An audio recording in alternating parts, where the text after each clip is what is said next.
Hi friends, నా పేరు శ్రీనివాస్ అండి. ఈ కుండీలన్నీ పెంగాలి రకం అండి. చూసుకోవచ్చు, కుండీకి స్టాండ్ ఏదో వచ్చేస్తుంది. ఈ ఇండోర్ ప్లాంట్స్ వేసుకోవచ్చండి. ఈ మెటల్ రకం అండి, ఐరన్ తో వస్తుందండి. ఇది మొత్తం ఇది కూడా ఇండోర్ ప్లాంట్. ఎవరికైనా బర్త్డేలు కట్ అయితే బాగుంటుందండి. ఇది చూసుకోవచ్చు, మొత్తం ఐరన్ అన్ని అంటుకుంటాయి.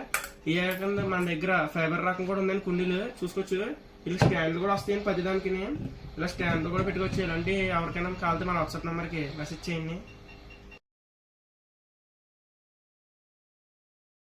హాయ్ ఫ్రెండ్స్, నా పేరు శ్రీనివాస్ అండి. ఈ కుండీలన్నీ పెంగాలి రకం అండి. చూసుకోవచ్చు, కుండీకి స్టాండ్ ఏదో వచ్చేస్తుంది. ఈ ఇండోర్ ప్లాంట్స్ వేసుకోవచ్చండి. ఈ మెటల్ రకం అండి, ఐరన్ తో వస్తుందండి. ఇది మొత్తం ఇది కూడా ఇండోర్ ప్లాంట్. ఎవరికైనా బర్త్డేలు కట్ అయితే బాగుంటుందండి. ఇది చూసుకోవచ్చు, మొత్తం ఐరన్ అన్ని అంటుకుంటాయి. ఈ రకంగా మన దగ్గర ఫైబర్ రకం కూడా ఉందండి. కుండీలు చూసుకోవచ్చు, ఇలా స్టాండ్ కూడా వస్తాయండి. పదిదానికి ఇలా స్టాండ్ కూడా పెట్టుకోవచ్చు. ఇలాంటి ఎవరికైనా కావాలంటే మన వాట్సాప్ నెంబర్కి మెసేజ్ చేయండి.